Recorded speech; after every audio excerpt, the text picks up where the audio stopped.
मसावत पोलिसांची थरारक surgical strike. 1-2 lakh नव्हे तर तब्बल 4 कोटी रुपयांपेक्षा अधिक किंमतीचा अवैध दारूचा साठा जप्त. काय होता पूर्ण घटनाक्रम? मसावत पोलिसांच्या सतर्कतेने दारूमाफियांचे कंबरडे कसे मोडले, पाहूयात यावर आमचा हा विशेष रिपोर्ट. नंदुरबार जिल्हा पोलीस दलाने आतापर्यंतची सर्वात मोठी आणि प्रभावी कारवाई केली आहे. एका गुप्त माहितीच्या आधारे पोलिसांनी टाकलेल्या छाप्यात तब्बल 4,02,74,140 रुपयांचा एकूण वाहनासह मुद्देमाल जप्त करण्यात आला आहे. या ऐतिहासिक कारवाईत मोठ्या प्रमाणावर विदेशी दारूचा साठा आणि तस्करीसाठी वापरण्यात येणारी अवजड वाहने जप्त करण्यात आली आहेत.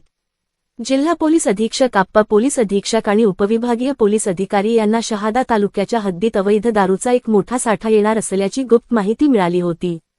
वरिष्ठांच्या आदेशानुसार मसावत पोलीस ठाण्याचे सहाय्यक पोलीस निरीक्षक रमेश वावरे आणि त्यांच्या जाबाज पथकाने संशयित भागाला वेढा घातला. पोलीस जेव्हा घटनास्थळी पोहोचले तेव्हा तिथलं दृश्य पाहून अधिकारीही थक्क झाले. तेथे अनेक मोठी वाहने उभी होती, ज्यात विदेशी दारूचा अवैध साठा खच्चून भरलेला होता. घटनास्थळी आरोपी निळकंठ अरुण वाणी राहणार गुजरात, मेहमूद अब्दुल कलाम मंसुरी ड्रायव्हर राहणार मध्य प्रदेश, रविजित सिंग अर्जुनसिंग राहणार हरियाणा हे 3 आरोपी ताब्यात घेण्यात आले असून मसावत येथील एक आरोपी अद्याप फरार आहे. पुढील दिवसात आरोपीची संख्या वाढण्याची दाट शक्यता आहे. मुद्देमाल आढळून आलेली हरिओम फायबर प्रायव्हेट लिमिटेड जिनिंगचा मुख्य मालकाचा शोध सुरू असून लवकरच गुन्हा दाखल करण्यात येणार असल्याची माहिती मिळत आहे. सदर कारवाई सहाय्यक पोलीस निरीक्षक रमेश वावरे यांच्या मार्गदर्शनाखाली पोलीस कर्मचारी युवराज रावताळे, उमेश पवार, धीरसिंग वळवी, दादाभाई साबळे, विकास कापुरे, अजय पवार, दीपक पाटील, उमेश पावरा, मुकेश राठोड, राकेश पावरा, प्रवीण पवार, राकेश महिरे, पल्लवी चव्हाण आदी पथकाने दमदार कामगिरी केली आहे. पुढील तपास स्वतः सहाय्यक पोलीस निरीक्षक रमेश वावरे करीत आहेत. विनापरवाना आणि अवैध दारू तस्करांविरोधातील मसावत पोलिसांच्या या मोठ्या कारवाईमुळे परिसरात खळबळ उडाली आहे. SMTV मराठी न्यूज संजय मोहिते, मुख्य संपादक, शहादा. मी रमेश शिवाजी वावरे, सहाय्यक पोलीस निरीक्षक, मसावत पोलीस स्टेशन. माननीय पोलीस अधीक्षक श्रीमती अश्विनी सानप मॅडम, माननीय श्री अप्पर पोलीस अधीक्षक असित कांबळे सर, माननीय श्री उपविभागीय पोलीस अधिकारी शहादा भाग शहादा गुलाबराव पाटील सर, माननीय श्री LCPI हेमंत पाटील सर यांच्या मार्गदर्शनाखाली आम्हाला हरिओम फॅक्टरी जावला येथे गुप्त बातमीदारावर माहिती मिळाली की या ठिकाणी दारूची देवाणघेवाण होत आहे किंवा दारूमध्ये गाडीमध्ये भरत आहेत अशी माहिती मिळाल्यानंतर तात्काळ आम्ही आमचे अंमलदार त्या ठिकाणी पाठवले. त्या ठिकाणी माहिती काढली व त्या ठिकाणी आम्हाला माहिती मिळाल्यानंतर अंमलदाराला सांगितले की सदर ठिकाणी मोठ्या प्रमाणात दारू ही गाड्यामध्ये भरलेली आहे व गाड्यामध्ये खाली पण ठेवलेली आहे. अशी माहिती मिळताच वरिष्ठांच्या मार्गदर्शनाखाली आम्ही तात्काळ त्या ठिकाणी अंमलदारासह पूर्ण फॅक्टरी वगैरे बाहेर जाण्याचे रस्ते बंद केले.